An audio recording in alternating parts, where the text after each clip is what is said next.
prostate enlarges and the urine channel gets tight. You have an enlarged prostate in this 5-second Japanese. Get rid of that. Welcome everyone to Para Presents The Gig Economy, a weekly discussion hosted by David Pickerell and myself. David is not here yet, but he will be joining us shortly. This week, we are going to be discussing driver safety and earnings, and who better to do that with than the Rideshare Professor. If you are not familiar with him, you will be soon. Torsten, thank you for joining us. Thank you. Me so far. Right. But... When was the last time?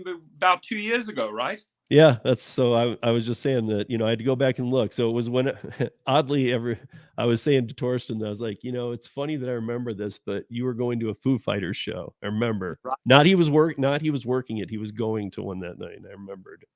Excellent memory. Yeah, and that was like September of 2021. So it's been a minute for sure. Yeah, absolutely. And a lot has gone on in those 2 years. I mean, there's a lot of new changes, and yeah, it's very interesting times, in 2023 at the moment. No, 100%. And even then we were in the pandemic, but I feel like maybe even like at that time I remember you were dealing with the guy who had been jumped. Yes. And you were like, and I mean that because I know you've dealt with a lot of people who have been attacked or whatnot, but this guy in particular, you were driving him around, you were making sure that he was getting to places, and we were doing a lot of TV interviews, and we got a lot of, actually ended up getting a lot of national exposure, which is great, which Uber and Lyft and obviously don't like, but that's what we're aiming for, to get these stories out there. Yeah. Right. And I mean, that's something that we'll probably touch on here a little bit, because we need to talk about, has that changed much? But I think what might be the easiest thing is, I'm guessing that most people have heard of the Rideshare Professor, Torsten, or you've watched his channel, you're familiar with him. But if you're not, maybe Torsten could give us a little history of how he got here, how we're here. Absolutely. So a couple of my colleagues that run businesses, they started fleets, and this was a long time ago, Uber fleets, and they shared the numbers with me in one meeting and said this is an amazing return on investment. So you're going out buying Cadillac Suburbans, hybrids, Toyotas, etc., and you're building out your Uber fleet, and you find good drivers. You match them with a vehicle. Most of them are driving Uber and Lyft, and you actually get paid, through the Uber Fleet program. You have your weekly rental fees that get deducted out, and it's almost like an Avis or an Enterprise, but you're making way more money. So I looked at this model and I thought, great, let me jump in and get a few cars. Today I sit on 62 vehicles, right? I've been doing this for years. I've trained up hundreds of fleet owners around the country, around the United States and abroad. It's a formula that I teach, and show them how to buy, show them how to find drivers, show them how to run the company. And so anyone interested in that, you can obviously hit me up. But that's how I got into it. And, I always say the only way you learn about a business is you dive in and you have to do it. You actually have to physically do it. So yeah. I dabbled and dabbled in UberX. It was, at the time, just didn't satisfy me, was not enough money. I did Excel probably for 2 or 3 months, maybe even 4 max. It got better. And this was what year are we talking about? This is like the Travis Kalanick times. Right. Yeah. I would say around about 2012. Okay. So good 10 years ago, right? Yeah. And the money was good. I mean, people that drove at that time will remember what the split was. You were making money, right? I mean, for example, on an Uber SUV platform, you were getting $4 something per mile. You were earning money. Mm-hmm. And so, being on Uber and Lyft, for example, I then went off into the SUV and Lux areas, the higher echelons. And if you were driving Uber and Lyft and doing a combination of private trips, which I teach as well on the Gig Rocket platform, how to actually start building out your private clientele, you were actually making really good money. Today, You look at 2023, what UberX drivers are earning, or just, in the bottom sort of Lyft regular category, there's just hardly any money there anymore. So people are getting fed up, with the Oh yeah. with And he's very much understating that, guys. If you haven't watched Torsten before, he usually gets much more worked up about this, and he would not be just so casually saying that. I get really fired up because it upsets me what they get away with, and Yeah. how drivers have to constantly adapt. Like, I mean, we're like driving chameleons, changing our colors every single day just to adapt to their craziness, right? To adapt to these algorithms, and that it creates so much anxiety. It's created a lot of anger. You can see more and more strikes, boycotts, protests, etc. happening. But those two are dear to me. Obviously, earnings, right? You should earn your worth. Of course. Because you're putting in the hours. So how do I earn my worth? And then the other is, how am I kept safe? And when you look at safety, I mean, it's just gone downhill. I mean, riders are using these platforms today to lure in drivers into traps, and to, carjackings have gone through the roof, stabbings, murders, sexual assaults, and on and on. And both ways too, customer to driver to not as often the driver. But and these companies need to address both sides. They need to keep drivers safe and riders safe, right? There are obviously some protection mechanisms built in for riders. We know that, but they just turning the other way when it comes to driver safety, sort of pretending like this topic doesn't exist. Yeah. And it's hurting them big time. Like in the court of public opinion, just these daily stories, the media, TV, newspapers, just running stories on these carjackings, etc., cannot be helping Uber and Lyft at all. Cannot.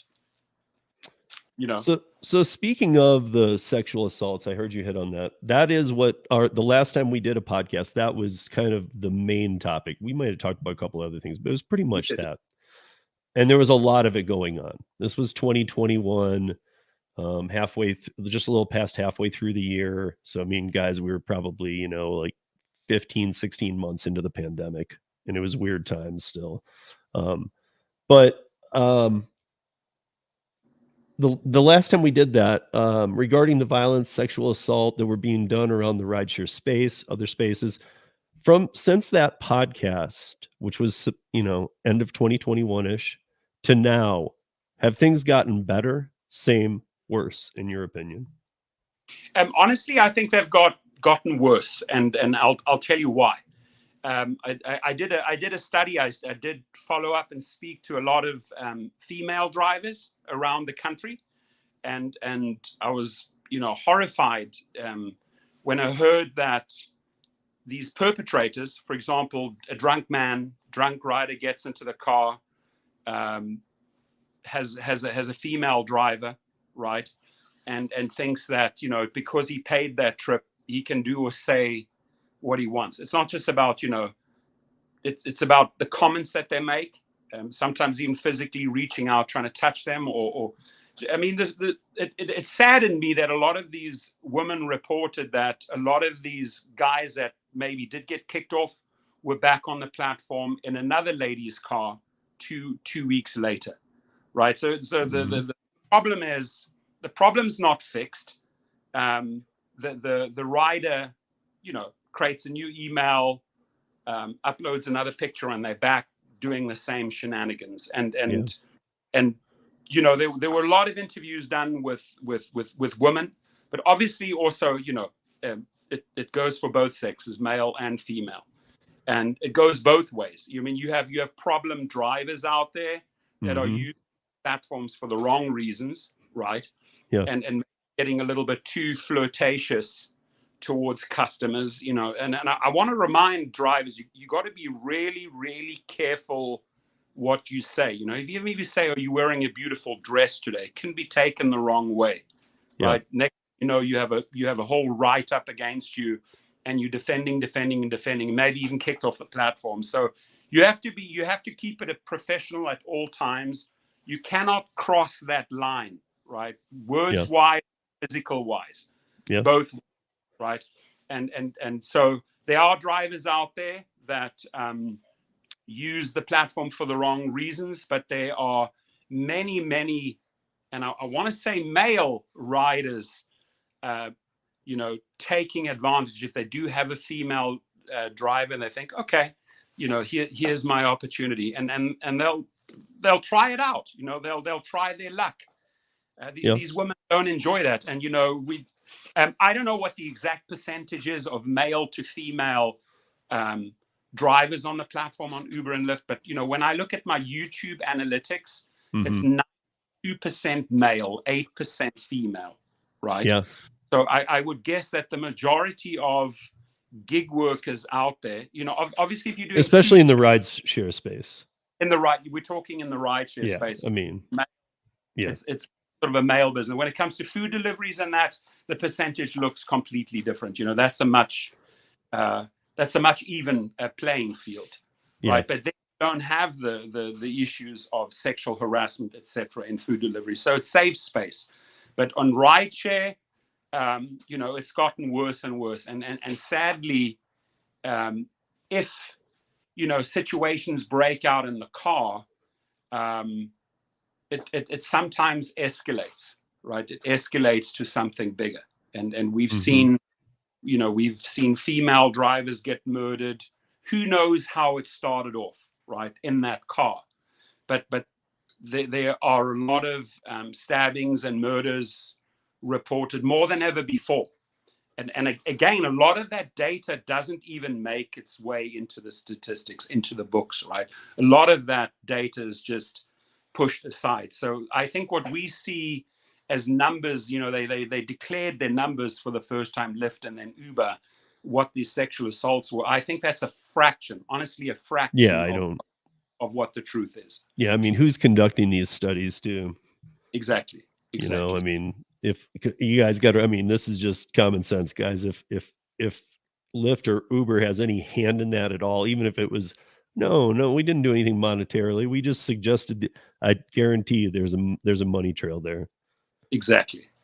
So I see this, and I'm thinking we have this in Atlanta too, a woman for woman option for rideshare. I'm not sure how it's going for them, but I don't think that solves the problem, because a woman or a man can order a rideshare for somebody else. Happens all the time. I mean, you can deal with it how you want as a driver, but it happens all the time. Yeah, I mean, you got a lot of third parties in your vehicle, and a lot of underage kids. That was always my thing. Ordered by, and it's dangerous. I mean, we had a situation yesterday in Queensland, Australia, where a 17-year-old murdered a male driver called Scott, or Scotty, they call them, right? Was a very loved guy by a lot of people in that community. So, I mean, what are these, if those are the rules and regulations, what are these 15, 16, 17-year-old kids doing in the car? Why are they using the platforms under their mother's name, father's name, friend's name to carjack, right? So that's where Uber and Lyft have to dive in and say, listen, there's so much we can do here, right? They need to educate the account holder more aggressively. Hey, if a driver reports that there's a 16 or 17-year-old in the car, and it was initiated by a mother or by a father ordering, the accounts have to be closed. You can't just give them a free ride. If you give everyone a free ride, word gets out and people start misusing the platform. So, a lot of people are getting away with way too much there. There's not enough policing going on by Uber and Lyft as far as safety goes. And, if every dollar, doesn't matter what background you have, whether you have past felonies, the person that killed the Lyft driver in Florida just the other day, the 70-year-old man. Drove him up to Carolinas.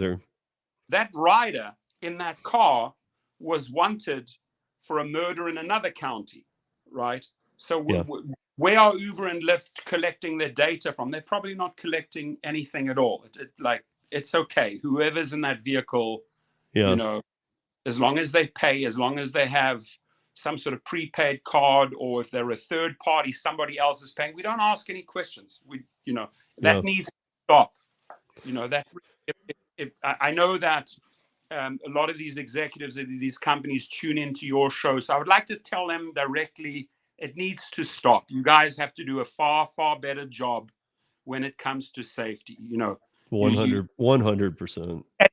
And they're investing millions and millions of dollars in making the apps prettier, doing these driver think tanks and implementing things that they say the driver wants. But what the drivers really want is to be kept safe. So, go spend $50-100 million there and pay them, pay them well. Yeah. I mean, I'm sure it's not just me, Torsten. I'm sure that maybe not as much lately, but you have had run-ins like I have, where you get you end up somewhere and it's an underage kid, 16 or something, from a high school, and you tell them no, and even the parent actually takes the time to call you, and fight on behalf of the kid, knowing that it's not okay. Yeah, and right there and then, I mean, you have a choice, right? You can end the trip. You could have you could educate the parent. They obviously see it one way. Oh, my kid's been in Uber and Lyfts before. Why are you suddenly acting like this, right?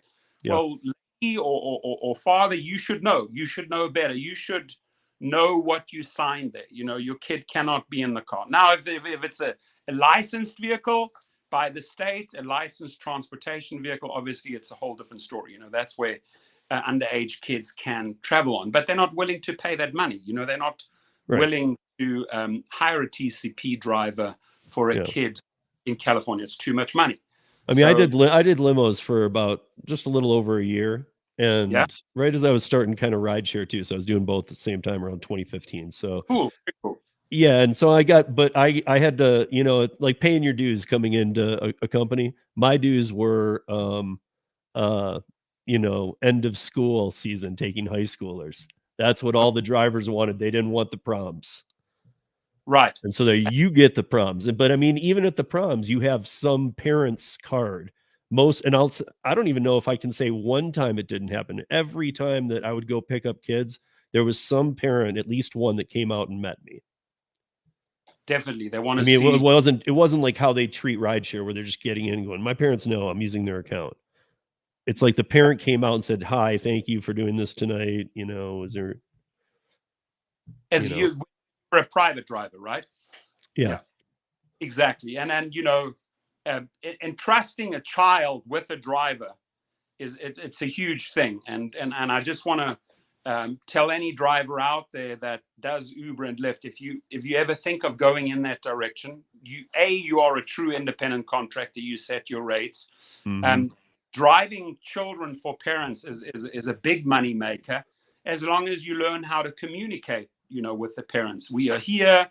Your kids want this. We're dropping off Jack. We're going to go now and drop off Jill. Parents love that when you keep them in the mix where their children are, because that's all they care about, right? Yep. I drive a lot of 15, 16, 17-year-old kids in groups, 5, 6, 7 of them, mm-hmm. A lot of weekends. And it's really all about communicating with the parents. And once you do that, oh my God, referral after referral after referral. Right. I mean, even the parents come outside, they shake your hand. Nice to meet you. Thank you. Taking care of our kids tonight. Have a good time. It's a whole different.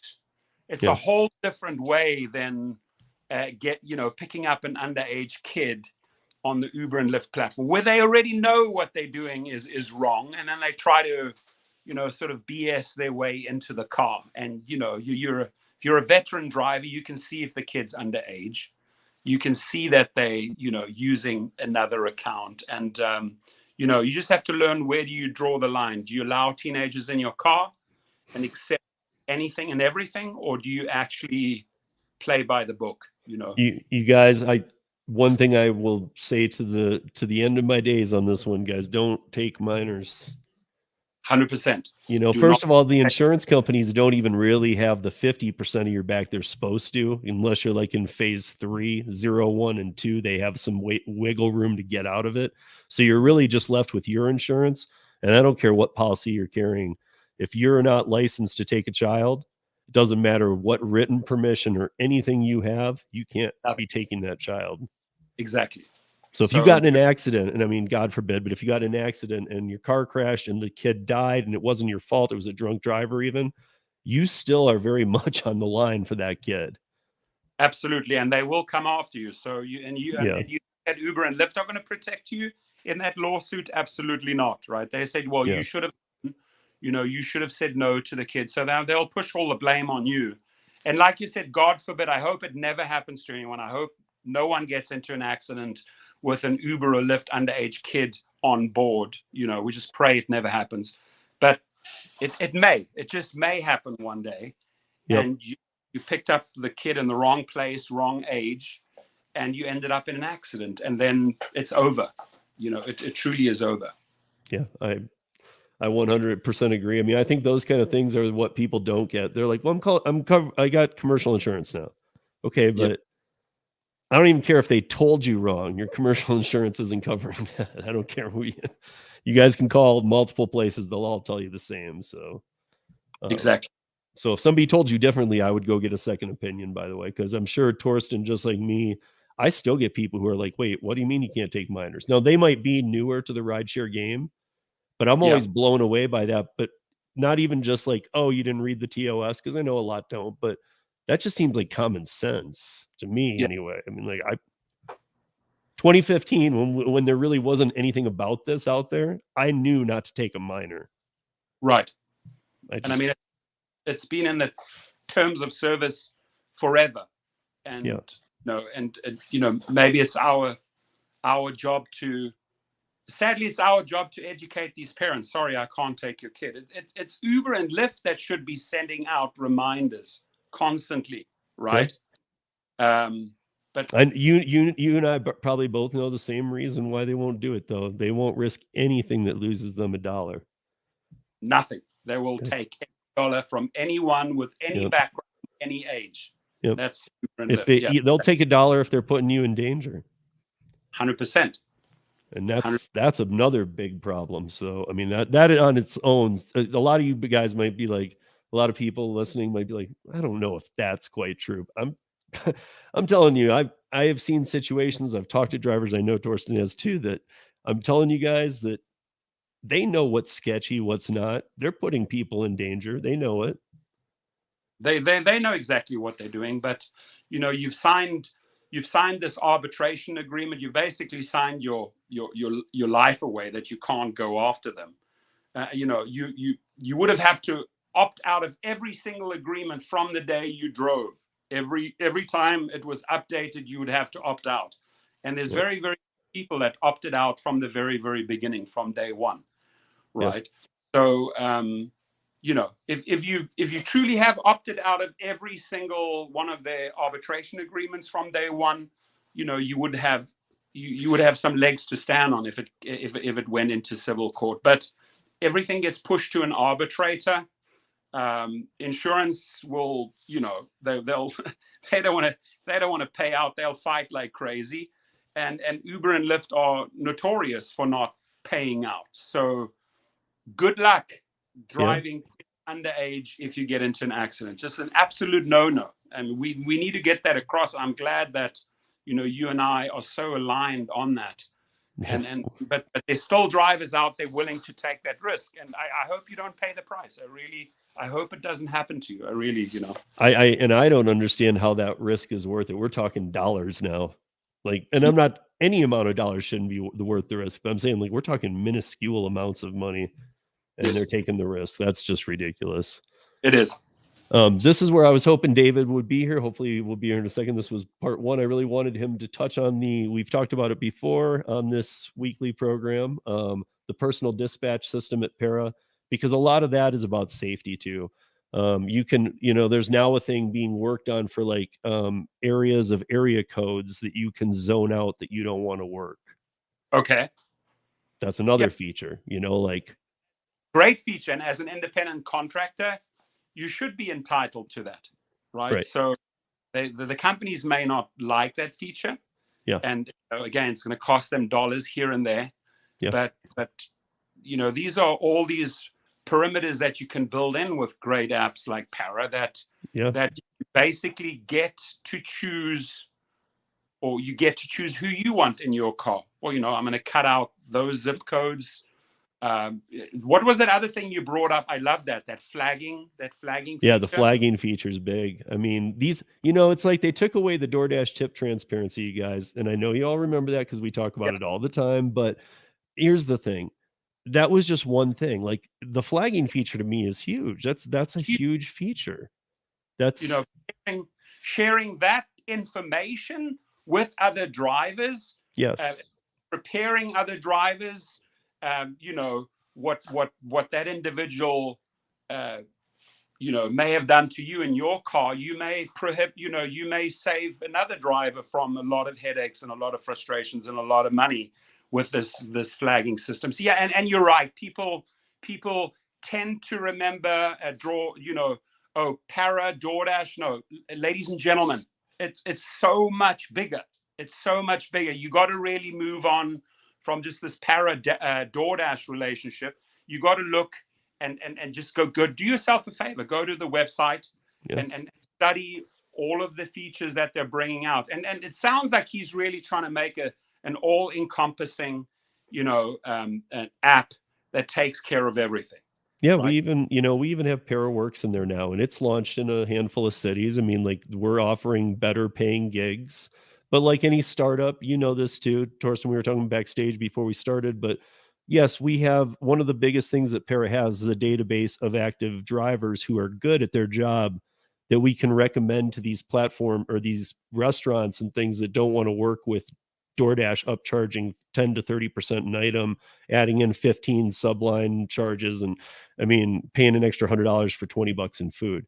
We're trying to make it so that you can get your $20 in food, but instead of the 100, pay 45 to the driver who would normally get 7.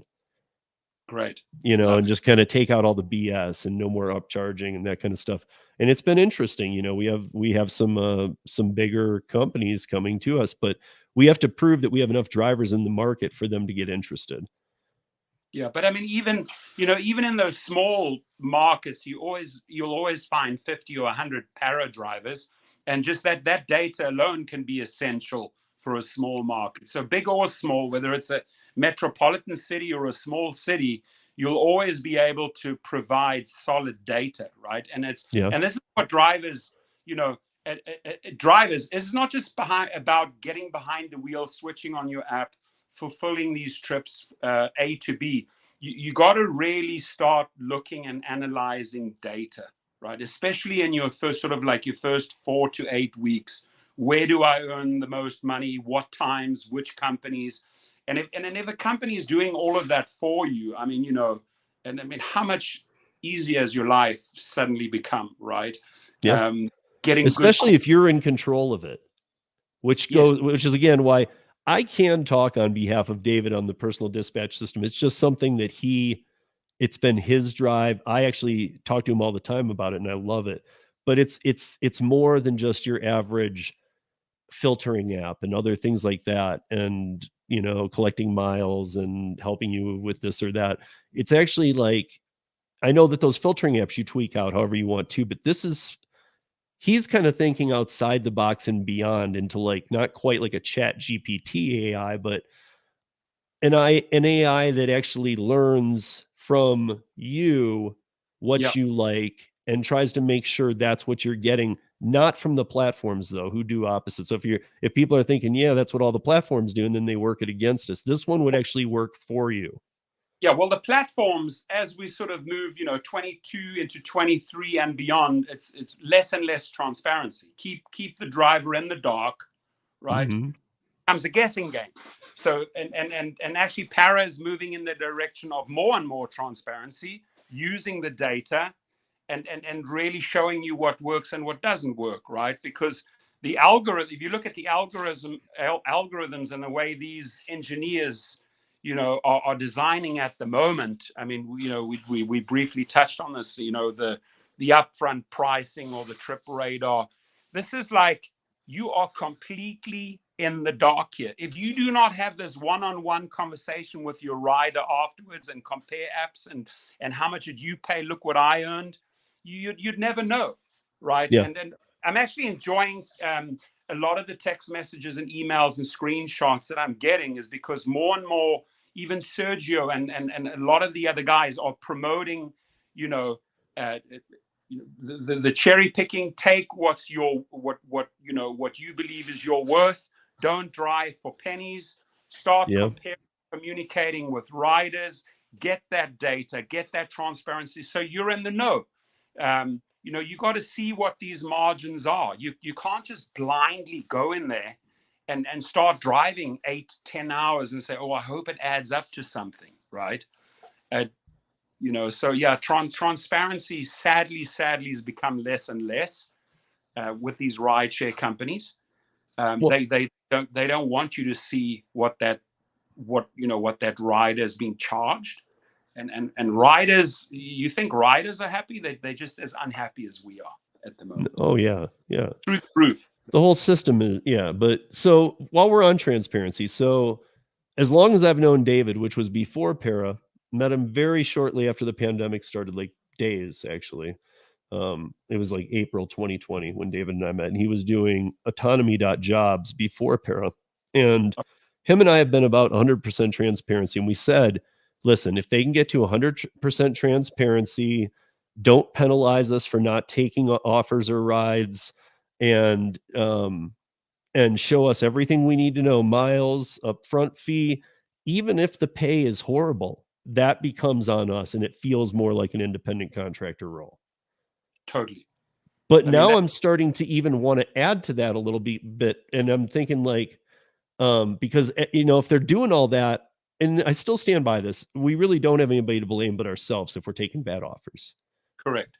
But is this still enough, or do the platforms have a responsibilities to drivers to keep us safer?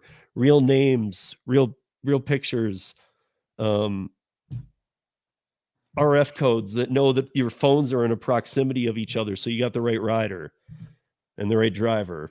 I don't know. I mean, are they just the middleman now? Then if they're showing everything up front, are they saying, hey, we don't deal with anything else, we're just passing along the offers and good luck? Yeah, well, I think that obviously that formula works out best for the house. Yeah. That this upfront pricing is a printing machine for Uber, and they've really capitalized on that a lot in the last quarter. I mean, they had to. There was so much pressure on these executives to start showing money in this last quarter. Right. They delivered. I mean, these are rather fudgy numbers with the EBITDA and everything, but Wall Street loved it, the financial world loved it, and you saw how the stocks behaved. Quite the opposite with Lyft, obviously. But I don't know how long they can get away with this game. Frustrating the rider with ultra high prices, pushing it up, seeing where the threshold is, because people are not willing to pay astronomical fees when they arrive at an airport and they have to get home, and they know that the only way to get home is with an Uber, Lyft, or a taxi, and the company has them and will take advantage of them, and they hate that. They absolutely hate that.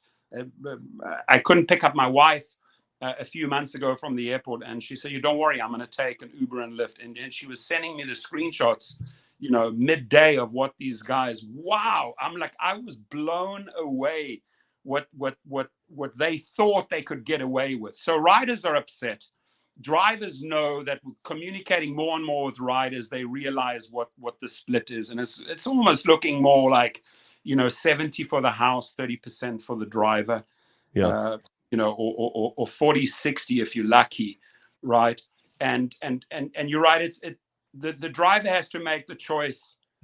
Do I continue down this road accepting this nonsense, right? or do I stand up and do something about it? Now, there are some countries that have been like more radical in their approach. That, you know, the French, they got the government more involved, and, you know, there are minimums now of like $8.25 per trip. And we should look at some of which these, is how bigger cities and cabs used to work. Even if you were joking and drunk and being like, just take me a block down the road, it was like the minimum $9 or whatever. It was like, okay, so fine, $9. It's up to us to, you know, are we going to accept everything? Or are we actually going to work together as drivers and start standing for a minimum? Certain cities have fought more than others. New York has been very vocal lately. Pittsburgh just stood up. Denver was very loud. So I see this movement growing in 2023, more and more upset because the numbers are just not working anymore, right? You got your insurance, your maintenance, your car, your payments, your gas, and then you're looking at this 70-30 split. Is just not panning out anymore. So I don't know how much more pain and abuse drivers can take, but we're there. We're at that tipping point right now where it's boiling over. And in some countries, like I said, the pressure cooker went off. They got mad. You know, they got together and they got certain things achieved, and we can do the same here as well. I know we can. We're just too fragmented. We have all these small little associations and a couple of unions and organizations, but what we really need is like all of them coming together with some collective power, not just this fragmented power. Yeah, right? And really listening to everybody too. Yeah, exactly. Yeah. I do want to mention this, that so okay, now that we're talking about upfront pricing and the rate card kind of has gone away in most markets, here in mine, the rate card for X was at 55 cents. So 58.5 cents tax deduction that became 60 cents midway through the year. So they were, the whole last year, they were over what they're paying you in the deduction alone. Exactly. And then they even raised the deduction, and it's still, so I mean, that should speak volumes to people too. So I am more of a fan of the upfront. Hey, look, here's where you're picking up. Show me the map. Here's where you're dropping off. Allow me to take any route I want, because I might know that time of day in Denver, I don't want to take your route. Allow me to use all my tools at my disposal. Allow me to make the decision without penalty. But I feel like if you show me where I'm picking up, where I'm dropping off, what I'm going to be paid, at that point, I'm going to be honest, I don't feel like it's any of my business what Uber's being paid, if they're going to do it correctly. But then it's truly up to you, right? If they are as transparent as you say, and all of those factors line up, I then get to make the choice. But I shouldn't be punished, or I shouldn't be receiving threatening messages via email. Hey, your cancellation, your acceptance rate is going down. If you continue along this route, you may be deactivated. I mean, it's just like constant fear messages, fear marketing. And unfortunately, people then just start accepting everything. We should be able to operate exactly as you said. Oh, great. There's the destination out. Yep. You don't want to pass on that one. This one is okay. This offer is fine. All of the factors line up. I'm going for this one. Right. But,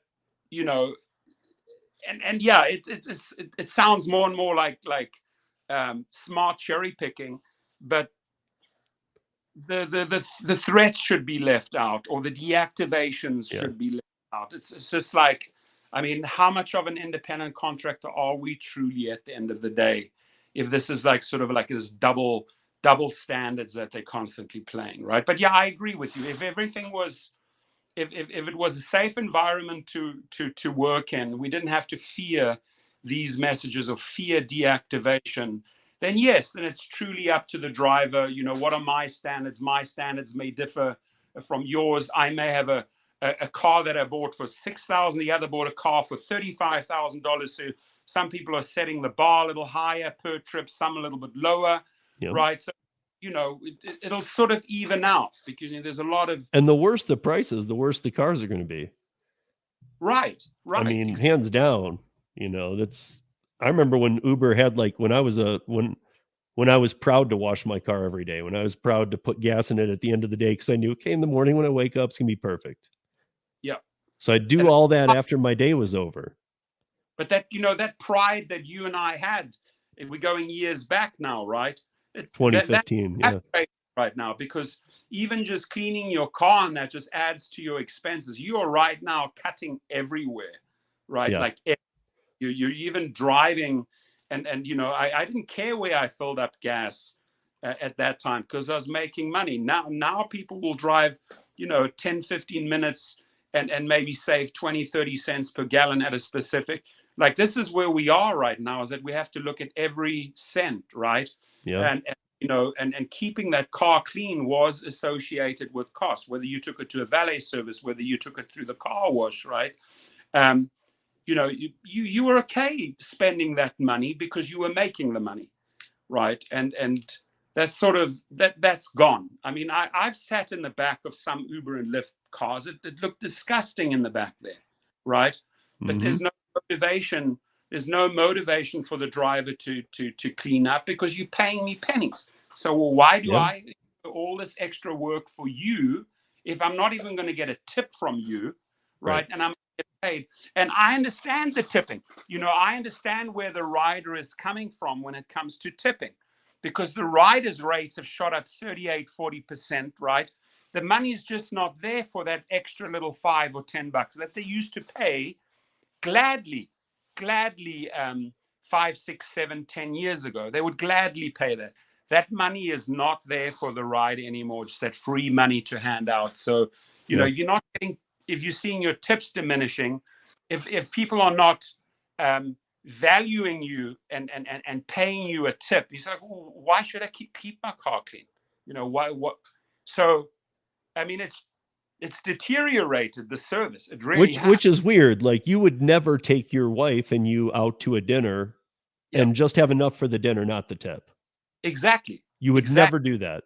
Never. I mean, I'm a big tipper, and in fact, for example, if I see a waiter has gone beyond for me, right? The food doesn't even have to be that great, but the waiter has done, 30-40% easily. I love, and they love that, and I leave a nice message, excellent service. The food may not have been that great, but excellent service, right? And I think riders would like to tip, but if Laura, my wife, paid just for a regular, I think, Uber X from the airport, what used to be, 80, 90 at most. I mean, they wanted, like, peak time, they wanted 158, so she walked over to the taxis, and the taxi guy said, well, what did they quote you? She said 158. He says, I'll do it for 130, right? So people will maybe look at the savings and then jump into a taxi. I mean, I don't know if you've been to LAX. I have many times in my life, but not since the pandemic. Right. Like, LAX used to be a big money maker for Uber and Lyft. But when you start paying people 35-40 cents per mile from an airport, right? And where's my incentive to go and work at LAX? So they're losing so much money at these big airports. They are literally sabotaging and hurting their own business. I mean, I do not know sometimes who's running the show over there. So let me ask you this then, and then I have one last question for you. But let me ask you this first. Like, if you were given the ability right now to deal with, okay, here's upfront pricing, that's transparent, here was the old rate cards, here's everything going on, how would, and when I say this, I'm going to add the caveat that it needs to be fair to the driver, the customer, and yes, sadly, even the companies. But how would you reconfigure this at this point after the mess they've made? So right now, I honestly think that in the last year, they've done so much damage to themselves, right? It was very, very short-term thinking. We got to show big numbers in a quarter, And if they can deliver on that or above their promises, I mean, you just watch the stock goes insane, right? They can cook the numbers, Right. and there's an influx of money again, and they can do things, right? I mean, look at it. Before I answer your question, remember 2 or 3 months ago, they were telling these people, hey, get to this diamond status, 1,000 points or whatever. We have these bonuses on February the 1st, right? Well, February the 1st payout, very few drivers got the money, right? The money was delayed. It was delayed. So they didn't have to show those numbers on the books, right, in this last quarter. They're going to have to show those numbers in the next quarter, right?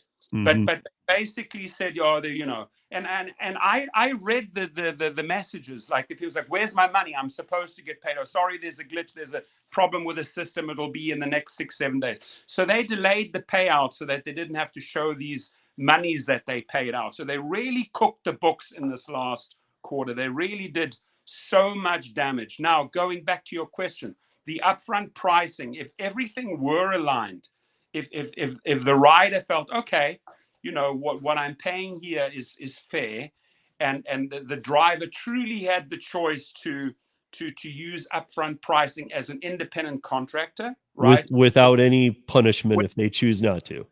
Exactly. Yes.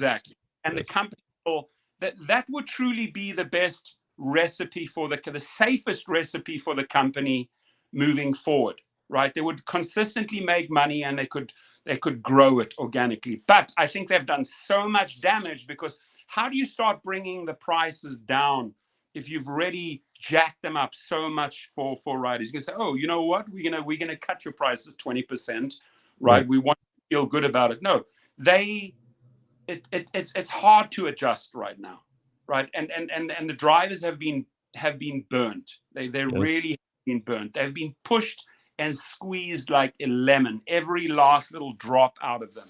And a lot of, I mean, I read it in the comments of the videos, record numbers leaving. Oh, what? Yeah, and obviously they're recruiting, and they have another marketing machine bringing in new drivers. But a lot of guys or a lot of newbies get into this. 60 days, they get spoiled, then they're in the algorithm, and they're not making money. You're not even making money on upfront pricing. Every now and again, you'll get lucky if it's peak time, Friday or Saturday or so. You throw a surge into the mix, etc. And maybe that's the trip that I'll take. I'll make some money on that. But it's a waiting game. It's sitting around waiting for a deal that makes sense. Most of the smart drivers are just like pass. Okay, one looks okay, but I'm still going to pass. Doesn't hit my minimum. This one looks okay, and off they go, right? And Sergio explains it so well, better than any other person, right? I truly think he connects with the driver because he explains it so well. I tend to tell drivers there's a lot of other opportunities out there. You need to start thinking direction of true independent contractor and form your own LLC and your own company and capitalize on everything that you've learned. Even veterans, I mean, you've learned so much in 5 or 6, 7 years. Now it's time for you to move on, right? And the risk is not that big. Oh, the growing curve. I've been doing this since 2015, and I've expanded all different kinds of apps now too, but the growing curve never ends for me. Yeah. There's always something change. There's a curveball every week. There's a new app every couple months. There's a there's a new pilot project that Uber and Lyft are rolling out every month. So it's a constant experiment.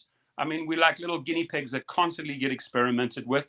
And if Uber or Lyft see that something works in their favor, they'll keep it, right? So I think upfront pricing works for them, right?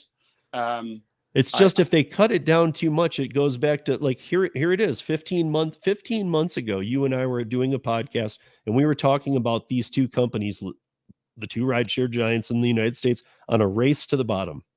Yes. Because if one took a penny off, the other one took two immediately. Exactly. And so what kind of drivers are you going to have? What kind of cars are you going to have if you keep doing this though? Well, I mean, that goes, like you said, you took pride once upon a time cleaning your car and everything. I think the service has deteriorated. The heart is not in the business anymore, right? You know, a driver's heart is not in there. You know, you should be able to take pride and have a shining car on the outside, inside, outside.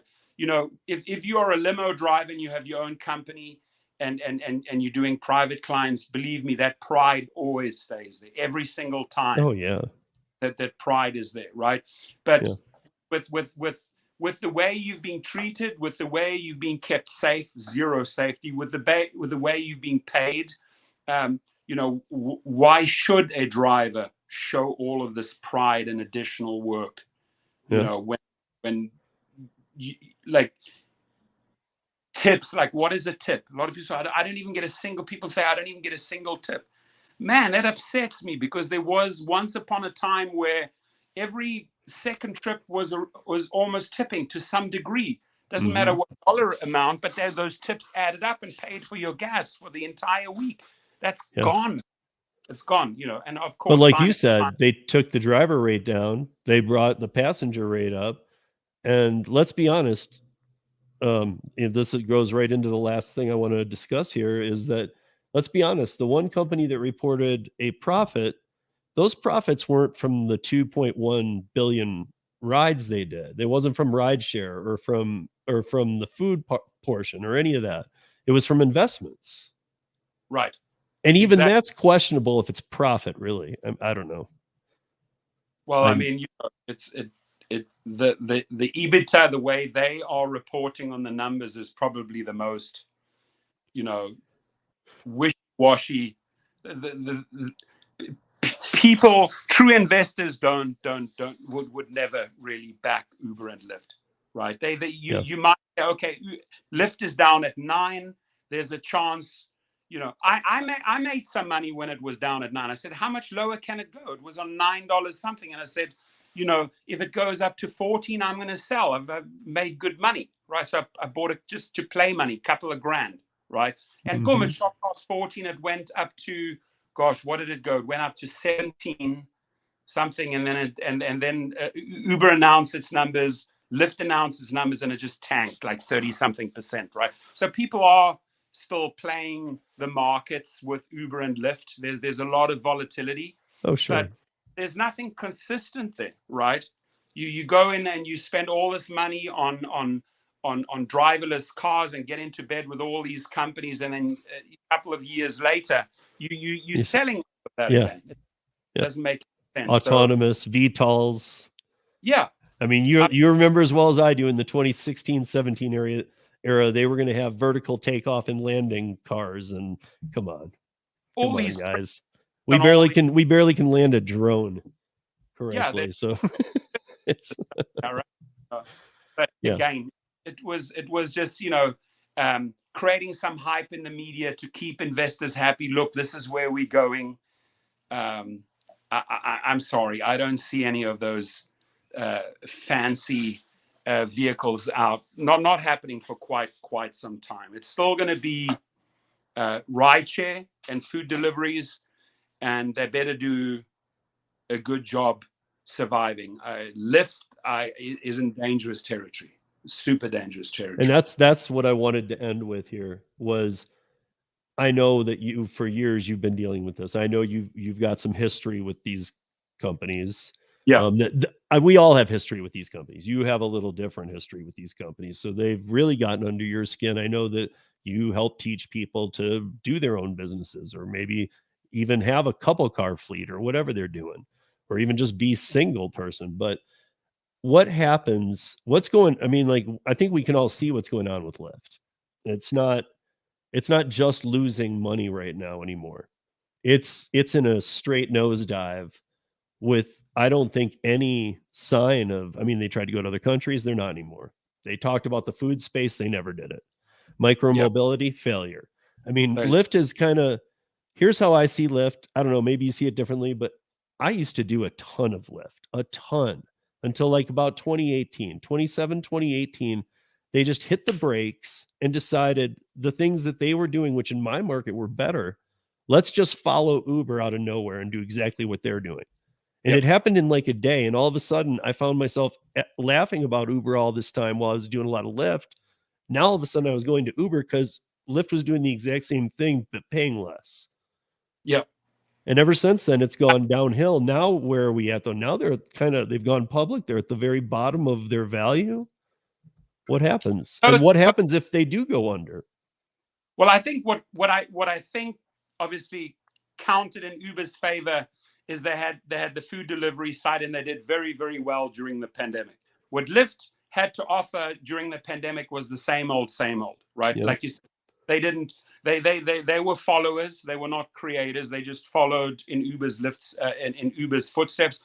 But they missed the boat when it came to building out a food delivery, or at least acquiring a couple of companies and incorporating the food delivery sector. I mean, they have the clients, right? They already have all the people enrolled. They have the apps. They have the Lyft app. They're doing the rideshare. So food delivery would be a natural extension to Uber. Uber did great there. Uber really took on DoorDash and did a good job during the pandemic and made a lot of money. Now you see rideshare coming back. Food deliveries are diminishing, and Uber's concentrating more on rideshare again. But Lyft just kept on gliding along, hoping things would get better. But both made the same fatal mistake pretty much at the same time, and that is the investors wanted to see money. And I think both did too much of a radical jump, taking from the riders and taking from the drivers at the same time. They should have done this slowly over the years, step by step. They just increased those margins big time. And even Lyft riders, like, heck no, they're not going to pay these prices. Lyft drivers, like, we're not going to drive for this type of pay. And there was really nothing else that Lyft had. So, I mean, I hear so many complaints, both from riders and drivers, right? There's just no money on Lyft, right? Mm-hmm. And a person that summons a car on Lyft, a rider, I mean, they're waiting forever. The guys are not loyal to any of these apps. Right now, they're a little bit more loyal to Uber. I would say the bulk of the drivers are back on Uber again, and they're not on Lyft. So yeah, but is it a loyalty, or is it just where the money is? It's just where the money is. I mean, everybody I know is multi-apping, and even people who said they'd never do it are multi-apping now. You have to. No, you have to multi-app, and there is no loyalty, but they're just following the money, right? There's mm-hmm.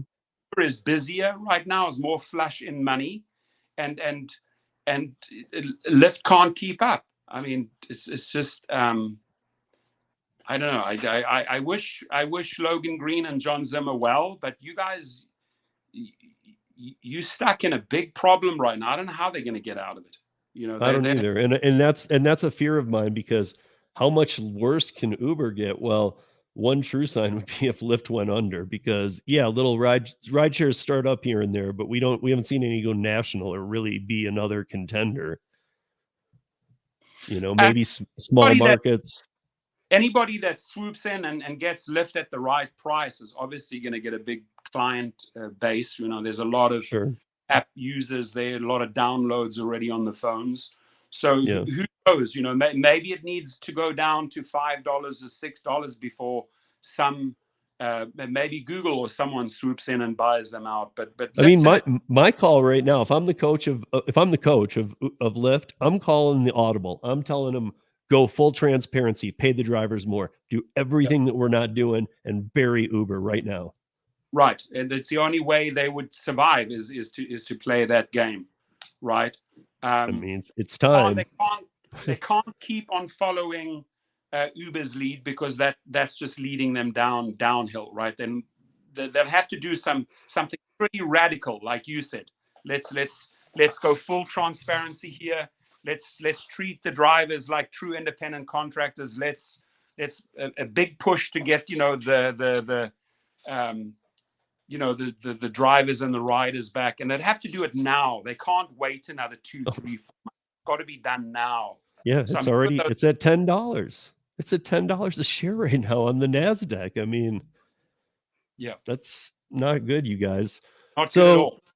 I really, that's a wrap, you guys. I really want to thank Torsten for joining us this week. You can find Rideshare Professor YouTube channel in the show notes. And Torsten, do you have a plug, or what what people can expect from your channel if they're not already aware of it?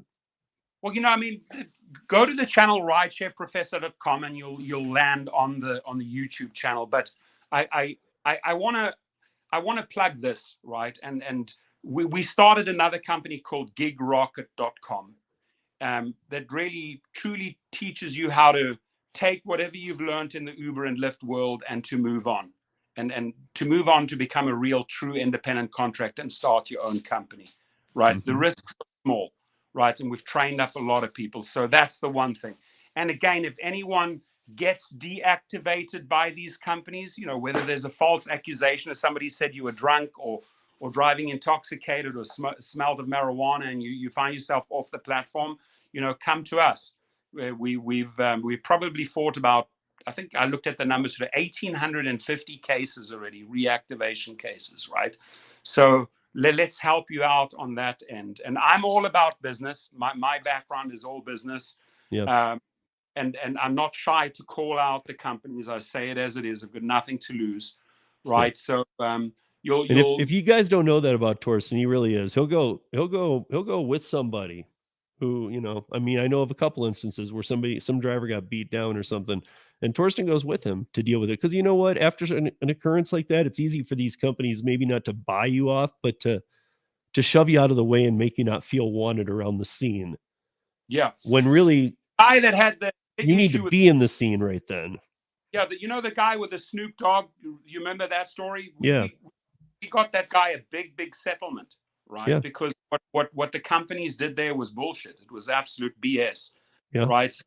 In my channel, at least, talk is cheap, right? Go and see for yourself what cases, we've raised money for, whether it's GoFundMe, what drivers we've helped out. We try to, the little guys, people that are a little bit fearful and don't know what to do, hit me up, email me, text me. I always reply.